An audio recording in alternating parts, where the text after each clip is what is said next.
Seja bem-vindo ao propósito 150 dias para crescer com os Salmos. Esse propósito foi dirigido pelo Espírito Santo, que colocou no nosso coração a proposta de lermos o livro dos Salmos, que é formado por 150 composições. O livro de Salmos tem 150 escritos que foram elaborados por vários autores. Cada autor que escreveu cada salmo manifestou uma fase da sua vida e deixou registrado o momento que estava vivendo no relacionamento com Deus. Muitos salmos apresentam louvores. Quando você abre o Salmo 100, você lê: celebrai com júbilo ao Senhor, servi ao Senhor todos os moradores da terra.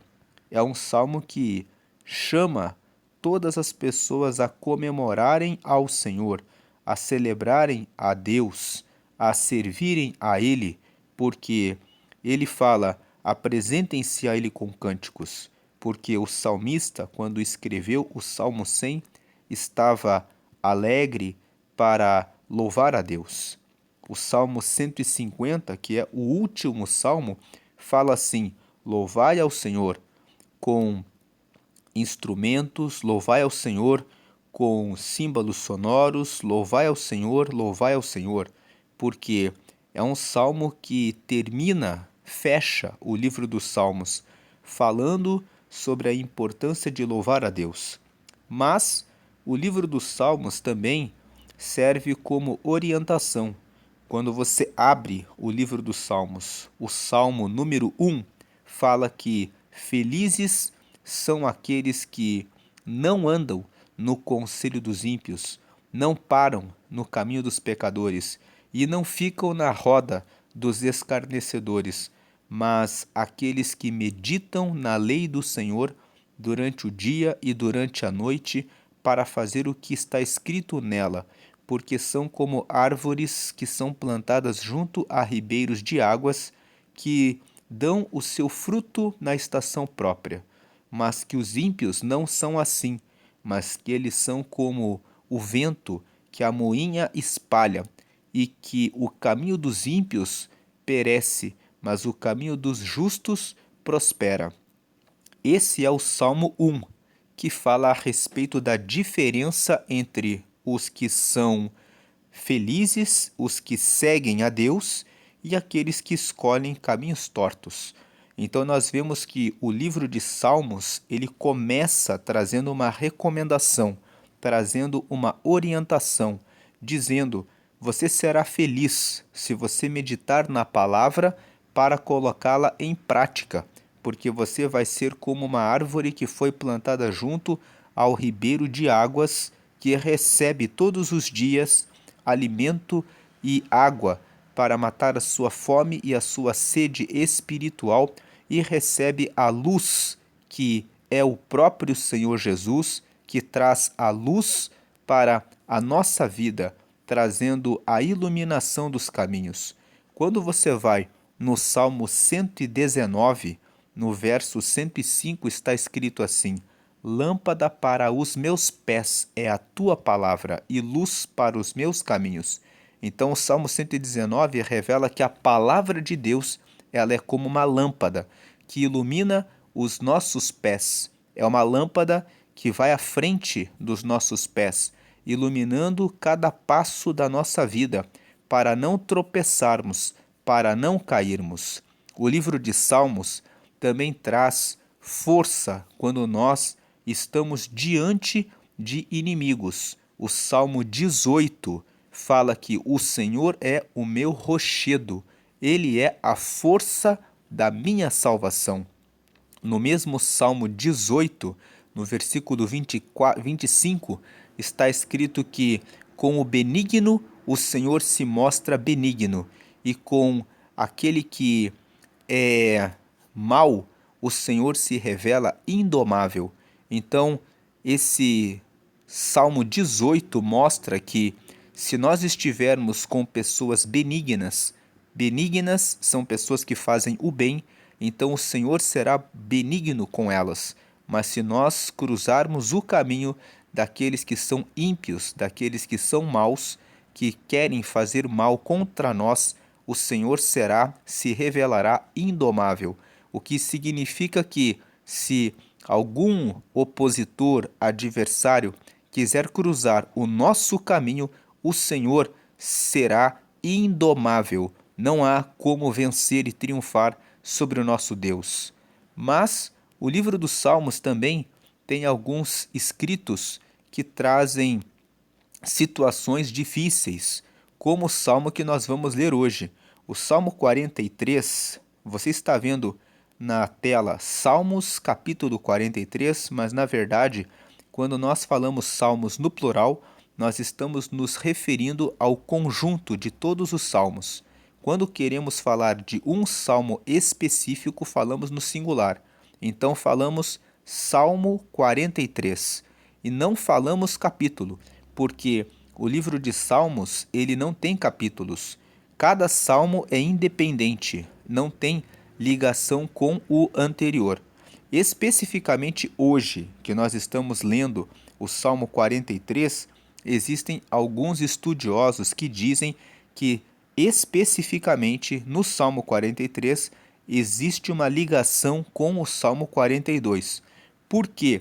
Porque o Salmo 43 ele termina com um versículo que diz assim, veja que ele tem apenas 5 versículos, e ele termina dizendo assim: Por que estás abatida, ó minha alma? E por que te perturbas dentro de mim? Espera em Deus, pois ainda o louvarei. Ele é a salvação da minha face e Deus meu. E esse versículo 5 do Salmo 43, ele é o versículo 5 do Salmo 42. Vamos voltar aqui no Salmo 42, que nós fizemos a leitura ontem, e você vai ver aqui, ó, o Salmo 42, no versículo 5, ele fala a mesma coisa. Por que estás abatida, ó minha alma, e por que te perturbas em mim? Espere em Deus, pois ainda o louvarei na salvação da sua presença. Então, especificamente o Salmo 43, que é o salmo que nós vamos ler hoje, alguns estudiosos dizem, muitos estudiosos da Bíblia dizem, os salmos não têm capítulos, mas quando falamos a respeito do Salmo 42 e do Salmo 43, nós acreditamos que esses dois salmos, na verdade, são um único salmo. O Salmo 43 seria, na visão desses estudiosos, uma continuação do Salmo 42 e parece que realmente tem sentido. Também porque todos sabem que o Salmo 42 foi escrito pelos filhos de Coré. Os filhos de Coré eram os descendentes de Coré. E Coré era um homem que era levita e era responsável por louvar a Deus, na presença de Deus. Você vê a história de Coré no livro de Números, lá no capítulo 16. Então, os descendentes dele continuaram escrevendo composições para louvar a Deus. E eles escreveram o Salmo 42 até o Salmo 49. Então, tem sentido dizer que o Salmo 43 especificamente é uma continuação do Salmo 42. Vamos agora à meditação do Salmo 43. Antes de meditar o Salmo 43, vamos complementar ainda que nos Salmos também existem algumas composições que confessam pecados. O Salmo 51 foi escrito por Davi e ele confessa que ele cometeu um adultério e também um homicídio. E ele escreve lá no Salmo 51, livra-me dos crimes de sangue e eu ficarei puro. E ele, depois que se arrepende e confessa o pecado, ele pede, cria em mim, ó Deus, um coração puro e renova em mim um espírito reto e não retires de mim o Espírito Santo. Então, no Salmo 51, ele escreve algo, um pedido que é muito bonito, que é para Deus limpar o coração dele, para ele receber dentro dele a criação de um espírito renovado, de um espírito reto.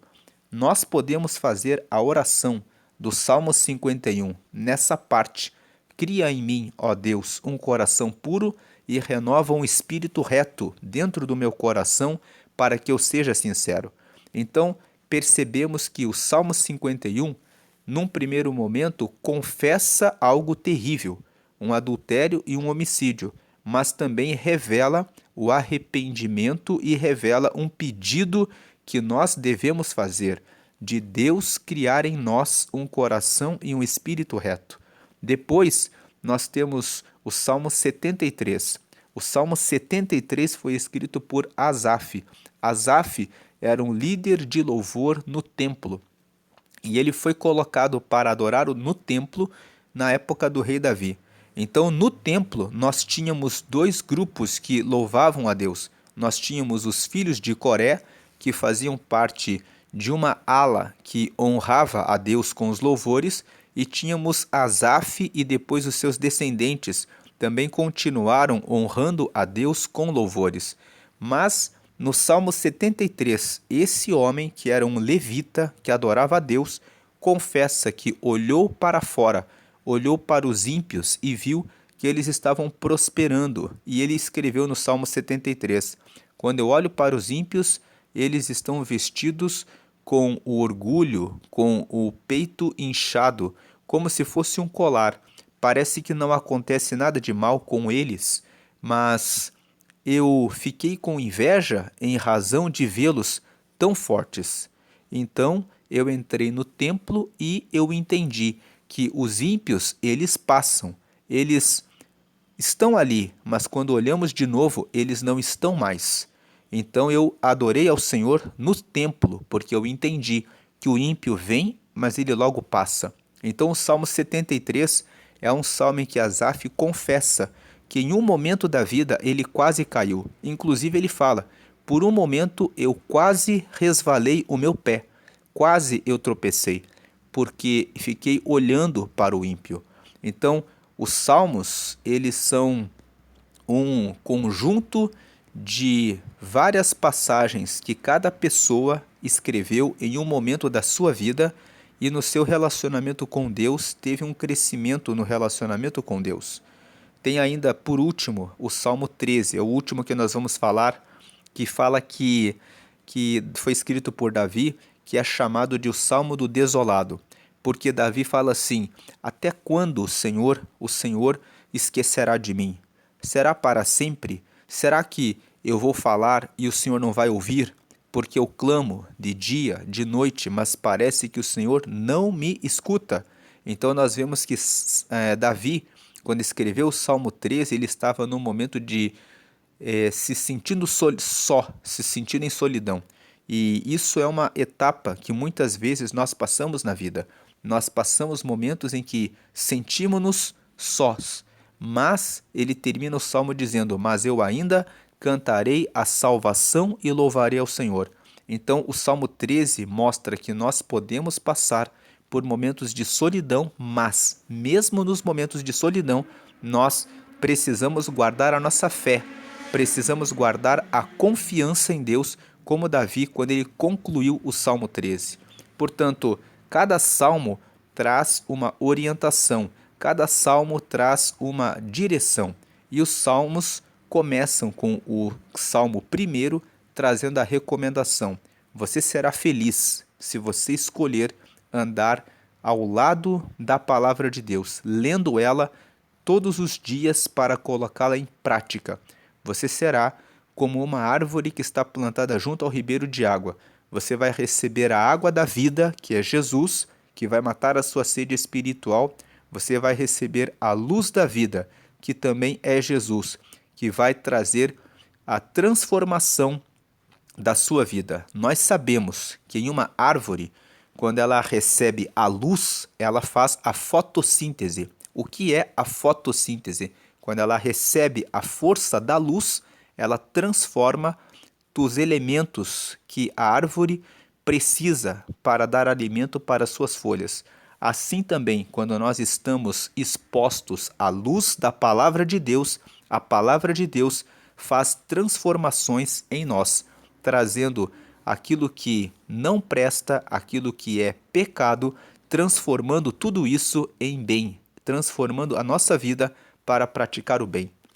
Então vamos e termina no 150 falando: louvai ao Senhor e louvai ao Senhor, porque na leitura dos Salmos nós vamos aprendendo cada dia uma lição e crescendo no relacionamento com Deus, aprendendo muitas coisas para a nossa vida espiritual.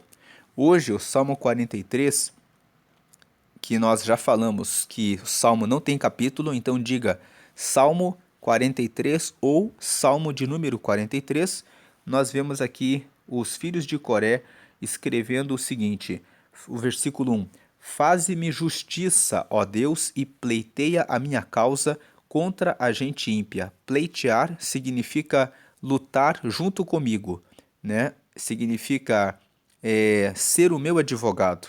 Então faze-me justiça, ó Deus, e pleiteia a minha causa, ou seja o meu advogado. Pleiteia a minha causa, toma a minha causa como meu defensor, né? E contra a gente ímpia, contra os ímpios. Livra-me do homem fraudulento e injusto. O pedido aqui do Salmo 43 é um pedido de justiça, um pedido de alguém que estava sendo perseguido de maneira injusta por pessoas do mal, que estavam sendo fraudulentos, que estavam sendo injustos.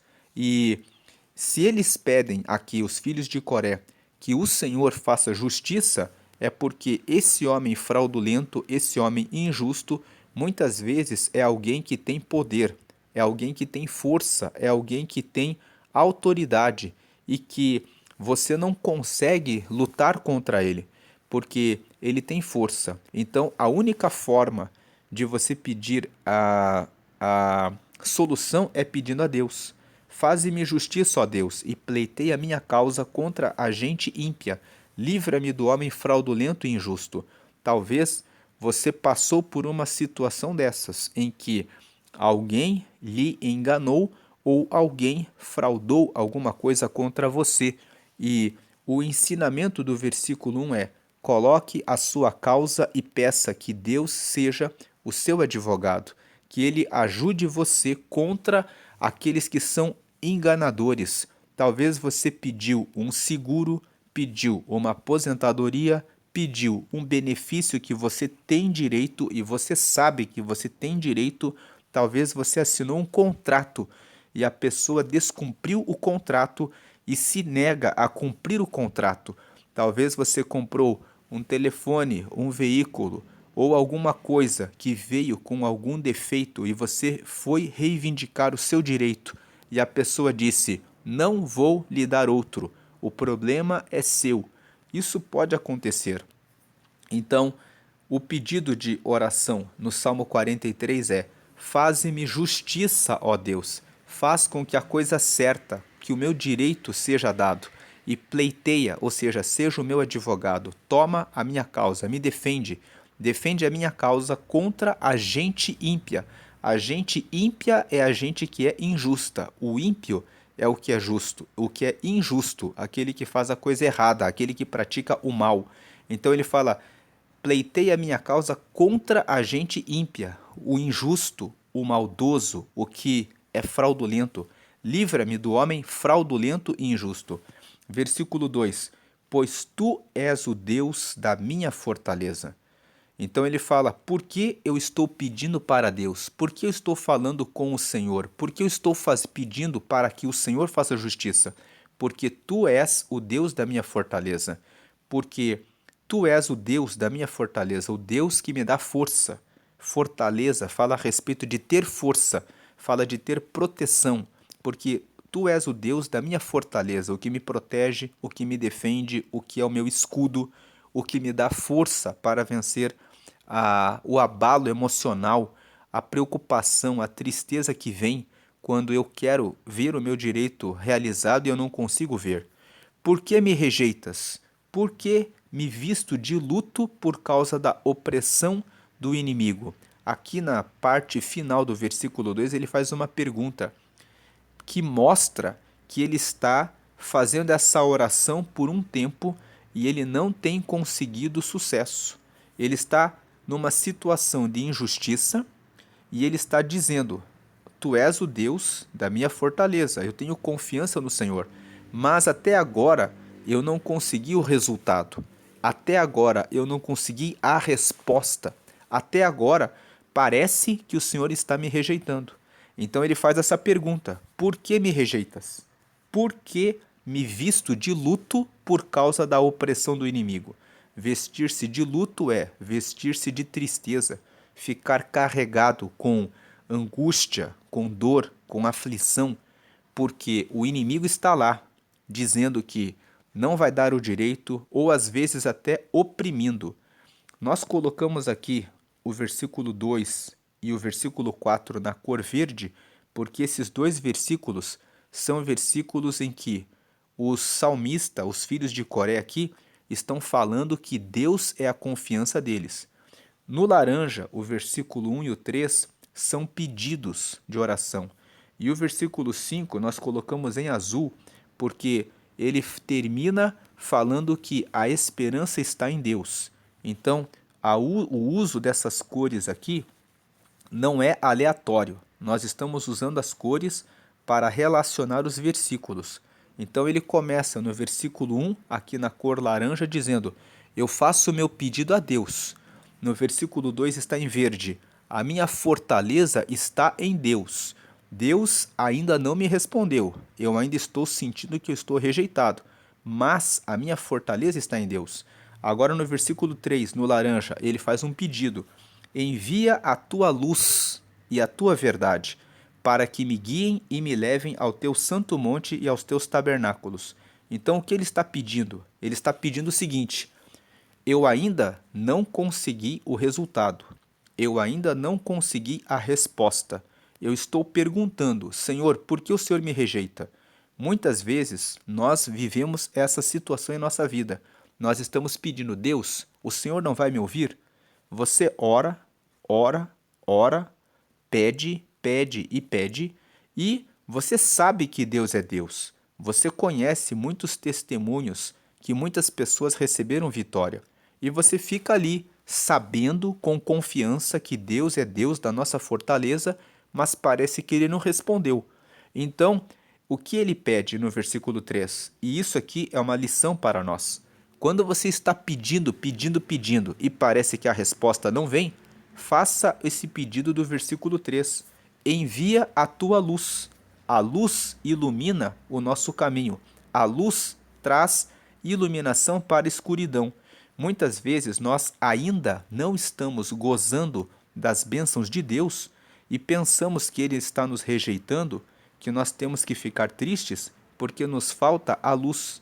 Muitas vezes depende de mim, depende de você tomar uma atitude, falar alguma coisa, procurar o juiz, procurar um advogado, procurar o lugar certo para poder receber aquele benefício que você tem direito.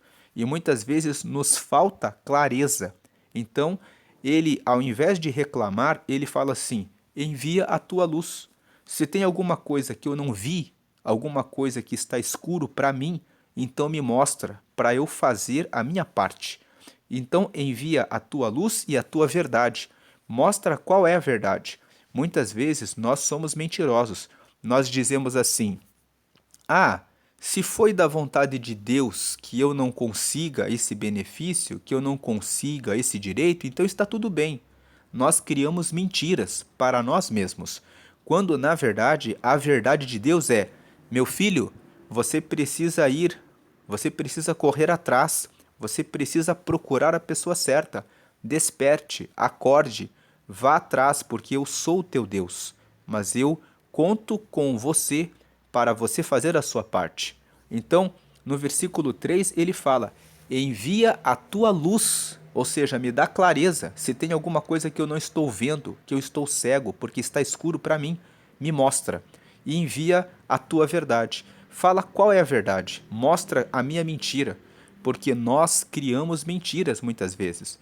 Nós falamos assim: eu não posso, eu não consigo, eu não tenho força, não é para mim, Deus não quer, mas a verdade é que Deus quer, que Deus é o teu escudo, Ele é a tua fortaleza, Ele realmente tem força e poder, mas muitas vezes falta para nós a verdade. Se você está falando que eu não posso, eu não consigo, mude essas palavras. Acredite na verdade de Deus. Deus tem todo o poder e ele pode mudar o quadro da sua vida. Você pode de repente ter um filho dependente de químico, ou você pode estar viciado em drogas, ou viciado em pornografia, ou em alguma coisa que você não consegue se libertar e dizer assim: eu não consigo.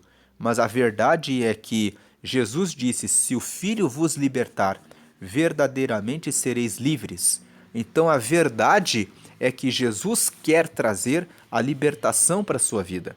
E você muitas vezes está usando uma mentira, falando: não tem jeito, eu não consigo, não tem jeito, meu filho não tem jeito, não tem jeito, essa causa está perdida. Mas Deus, ele é o dono da verdade. E a verdade é que se você receber essa luz hoje, você ver a verdade, você vai saber: eu ainda posso crer no Senhor. Então envia a tua luz e a tua verdade para que me guiem, que você seja guiado hoje pela luz do Senhor e pela verdade do Senhor. Que eles te guiem e me levem ao teu santo monte e aos teus tabernáculos. Levar ao teu santo monte, o santo monte quer dizer o lugar alto, que é santo. A palavra santo significa separado. E separado do quê? Separado do comum, separado do ordinário. Deus, ele está nas alturas. Com ele mora o fantástico, o extraordinário, o que é incrível, o que é impossível, o que é alto, o que está acima da nossa visão. Então ele fala assim: envia a tua luz e a tua verdade para que me guiem e me levem ao teu santo monte e aos teus tabernáculos. Os tabernáculos do Senhor são os lugares onde a presença de Deus se manifesta. E onde a presença de Deus está, o mal não prevalece, o mal não fica. Então ele está dizendo: envia a tua luz e a tua verdade, para que me guiem e me levem ao teu santo monte e aos teus tabernáculos. Se você receber a luz do Senhor e a verdade do Senhor, você vai receber a iluminação, o caminho que você deve seguir, na verdade, com força, para conseguir ser guiado para o extraordinário, para o incrível, para o fantástico, para o impossível, para o lugar onde está a presença de Deus que traz alegria. E aí ele vem no versículo 4: então irei ao altar de Deus. Ele está dizendo assim: o então é uma consequência. Quando eu receber a luz, a verdade, para me guiar e me levar ao teu santo monte e aos teus tabernáculos, quando eu vou estar com acesso à presença de Deus, então eu irei ao altar de Deus. Quando eu receber a luz, a verdade, eu vou aonde? Eu vou ficar no altar de Deus. O que é o altar? O altar é o lugar santo, é o lugar alto, é o lugar onde Deus mora, onde Deus está, onde existe a vitória.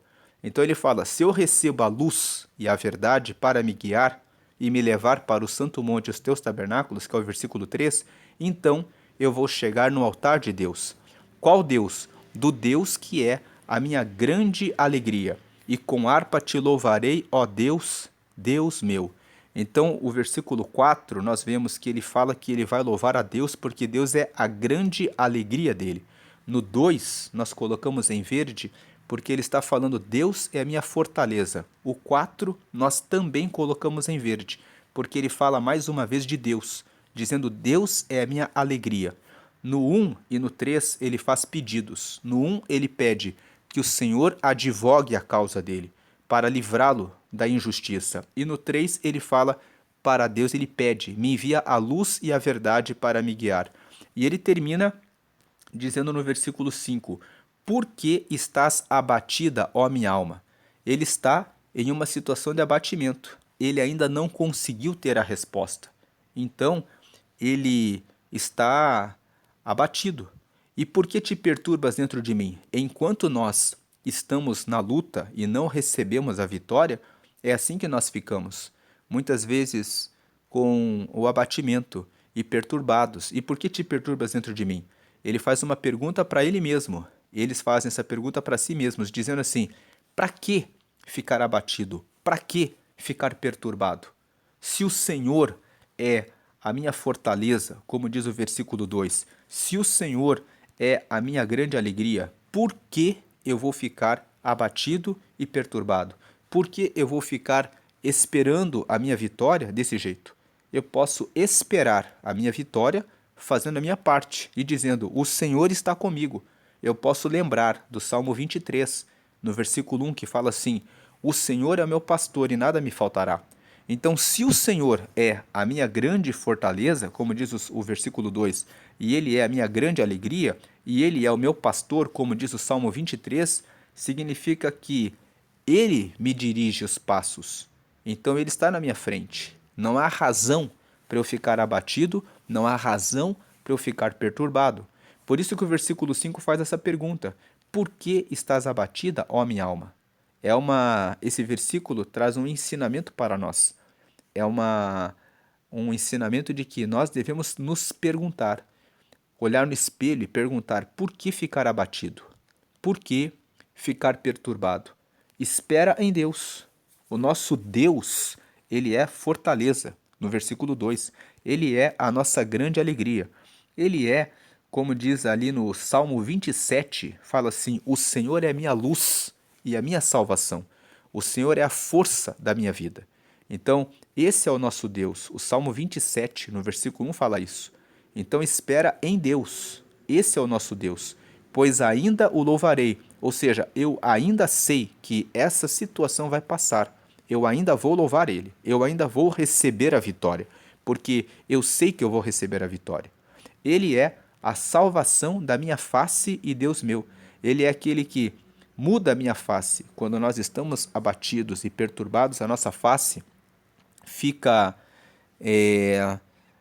fechada, fica transtornada, carregando assim um peso, mas Ele é a salvação da minha face e Deus meu. Ele é aquele que vai mudar o meu rosto, a minha face, para um rosto com um sorriso, para um rosto leve, para um rosto que tem a confiança de que essa situação vai passar. E então Ele é a salvação da minha face e Deus meu. E se você quer ter essa salvação da sua face, você pode ter essa salvação aceitando a Jesus. Deus Pai criou o mundo juntamente com Deus Filho, que é Jesus, que estava com ele no céu, e junto com o Espírito Santo, que é o Deus Espírito Santo. Os três juntos são o Deus Todo-Poderoso, o Deus Pai, o Deus Filho e o Deus Espírito Santo. Os seres humanos caíram no pecado. O pecado foi tomarem a decisão de seguirem os próprios caminhos. Seguir os nossos próprios caminhos é pecado, porque pecado significa errar o objetivo. Como nós fomos criados por Deus, quando nós somos amigos de Deus, nós acertamos o objetivo da nossa vida, que é dedicar toda a nossa vida para Deus. Então nós dedicamos a nossa vida e fazemos as coisas certas e somos felizes. Mas quando nós pecamos, vamos tomando as nossas decisões fora dos ensinamentos da Bíblia, nós vamos tropeçando, batendo a cabeça e sofrendo ao longo dessa vida e gerando sofrimento para as pessoas à nossa volta. Quando um pai erra e adultera, ele traz sofrimento para os seus filhos, que vem a mãe sofrendo por causa da traição do pai. Quando uma mãe mente para os seus filhos, ela gera sofrimento nos filhos, porque eles confiam na mãe. E a mentira gera desconfiança na pessoa em quem deveriam confiar. Então nós vemos que a traição e a mentira geram sofrimento nas pessoas à nossa volta. Quando nós fazemos coisas erradas, as pessoas ao nosso redor sofrem as consequências. Quando um político é envolvido pela cobiça e ele, ao invés de usar o dinheiro de maneira justa, toma para si, para o seu benefício próprio, porque a cobiça entrou no seu coração, ele causa o mal para todo o seu povo, deixando de distribuir o dinheiro para a merenda escolar, para os medicamentos nos postos de saúde. Então nós percebemos que o pecado, quando nós ficamos longe de Deus, nós somos tentados e nós fazemos o mal que é sobre nós e sobre o próximo. Quando nós ficamos irados pela falta de paciência com alguém e nós gritamos, nós geramos uma série de dores nas pessoas da nossa família, nos colaboradores das nossas empresas, nas pessoas que trabalham conosco em razão de não termos tido paciência, porque não cuidamos do nosso coração. Tudo isso é pecado e se manifesta quando nós estamos longe de Deus. Quando nós estamos bem pertinho de Deus, o Espírito Santo mora em nós e nós conseguimos domar o pecado e andar na luz. Então, é preciso receber essa força do Espírito Santo, do Deus Espírito Santo. E como você recebe essa força? Quando você aceita Jesus. Deus Pai viu que nós estávamos mergulhados nos pecados. Então ele enviou Jesus para morrer na cruz e derramar o sangue dele por nós. Quando eu aceito Jesus, o sangue dele me purifica do pecado e Jesus disse: quem me receber vai receber o Espírito Santo que vai morar nele. Então o Espírito Santo mora em quem recebe Jesus. E a partir do momento em que você tem o Espírito Santo, você diminui bastante a quantidade de pecados. E você toda vez quando erra, porque nós somos pecadores, nós não conseguimos viver totalmente corretos. Mesmo quando recebemos Jesus, uma vez ou outra, o pecado mora em nós. E às vezes nós resvalamos, mas o Espírito Santo nos purifica, nos ajuda com arrependimento e o sangue de Jesus vai nos ajudando até chegarmos ao céu quando nós morremos, quando nós vamos para o céu, porque vivemos nessa vida com o Senhor Jesus, com o Espírito Santo, lutando para segui-lo. Se você quer ter essa comunhão com Deus, você quer receber o perdão dos seus pecados, você quer receber o Espírito Santo para ter essa força e graça para seguir com Ele, e você quer no final da vida ir para o céu e andar para sempre com Deus, então você precisa aceitar a Jesus. E para aceitar a Jesus, você faz uma oração muito simples. Eu vou fazer a oração, você repete e você estará aceitando a Jesus. Faça essa oração comigo. Diga assim: Senhor Jesus, eu te recebo como meu único Senhor e Salvador. Perdoa os meus pecados. Escreve o meu nome no livro da vida e me dá o teu Espírito Santo para morar em mim até chegar no céu. Amém. Essa oração simples, você disse: Senhor Jesus, eu te recebo como meu único Senhor. Então agora Jesus é o teu Senhor. Significa que você não vai mais fazer as tuas vontades. Você vai ler a palavra de Deus, vai procurar conhecer pela Bíblia a vontade de Deus e vai se esforçar para honrar o teu Senhor, que é Jesus. Ele deixou os mandamentos na Bíblia. Depois você disse: Tu és o meu Salvador.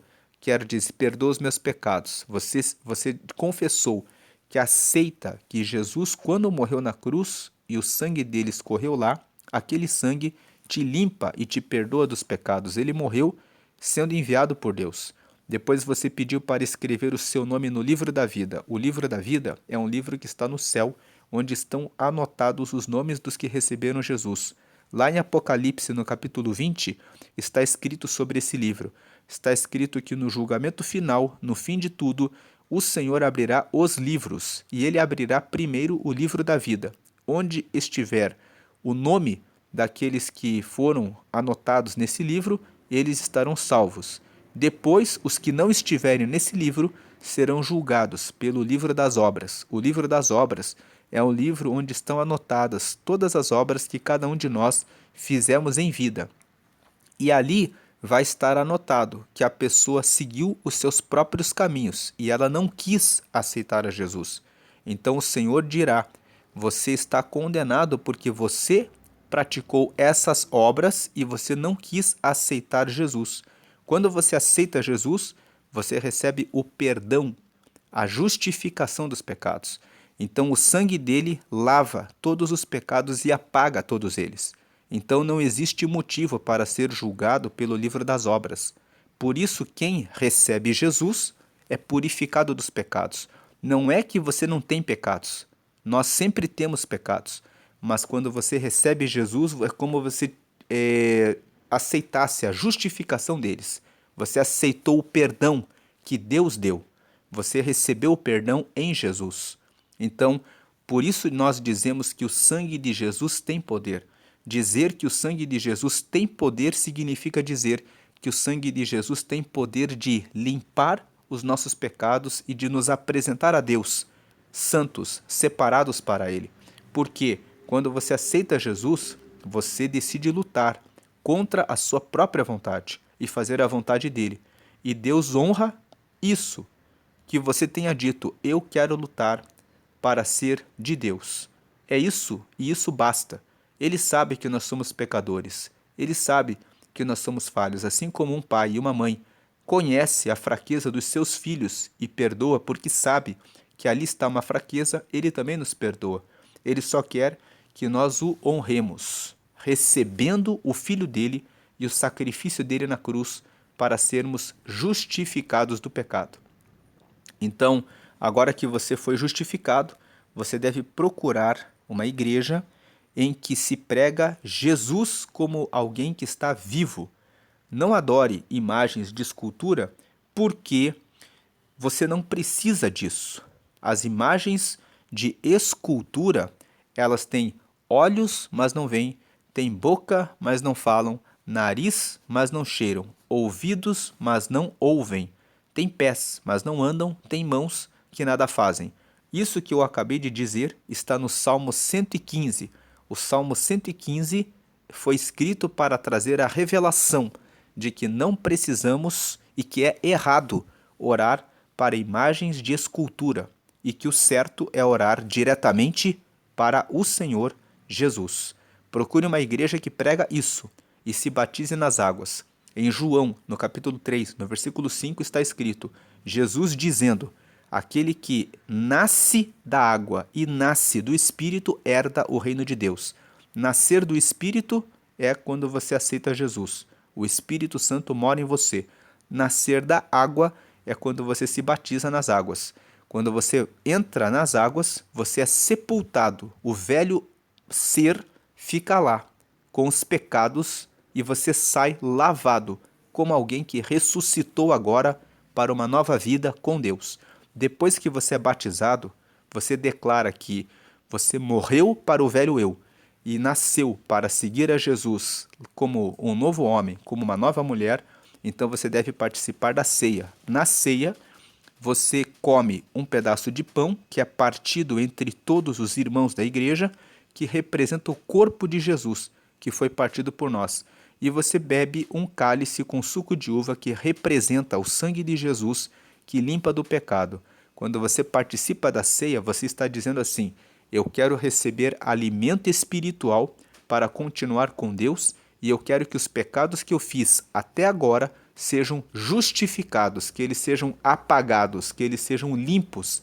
Então você bebe o cálice e os seus pecados são perdoados.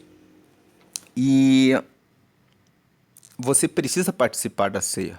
Se você quer mais informações sobre a ceia, leia João, capítulo 6, versículos 54 até o 57. Lá está escrito Jesus falando que quem come a minha carne e bebe do meu sangue tem vida em mim, assim como eu e o Pai somos um. Então, quando você participa da ceia, você está se unindo a Jesus e a Deus, porque Ele e o Pai são um. E por isso é importante participar da ceia. E se você parou de participar da ceia, se desperte para participar da próxima ceia. A ceia, ela faz que você esteja ligado com o Senhor e ligado a Deus. Tem pessoas que dizem: eu sou a igreja, eu, sozinho. Mas não há como você ser igreja sozinho. Nós somos igreja quando estamos no corpo de Cristo. E estamos no corpo de Cristo quando estamos participando de uma igreja onde louvamos a Deus, onde participamos em comunhão com Ele. Então, uma pessoa sozinha, sem que esteja reunida com outras pessoas que juntamente leem a Bíblia, que juntamente louvam a Deus, que juntamente meditam na palavra, que juntamente participam, celebram batismos, fazem batismos em nome do Pai, do Filho e do Espírito Santo e que participam da ceia de maneira regular, não é igreja, é só uma pessoa sozinha que está fora do corpo. Então, procure participar de uma comunidade de fé, seja de uma célula, seja de um culto familiar, seja de alguma forma em que você esteja reunido com pessoas cumprindo a palavra de Deus. Vamos agradecer ao Senhor, obrigado Deus por essa palavra, porque o Senhor é aquele que faz justiça e o Senhor é a nossa fortaleza. Envia a tua luz e a tua verdade, para que nos guiem em todo o tempo. O Senhor é a nossa grande alegria e não há motivos para estarmos abatidos ou perturbados, porque nós podemos esperar e confiar no Senhor, porque certamente louvaremos o Senhor e daremos glória com vitória, porque o Senhor é bom. Nos limpa dos pecados e nos ajuda a seguir sempre na tua presença até a morte, para a glória do Pai, do Filho e do Espírito Santo, ou até a sua vinda, que estejamos prontos para estar com o Senhor para sempre e também nessa vida. Amém e amém.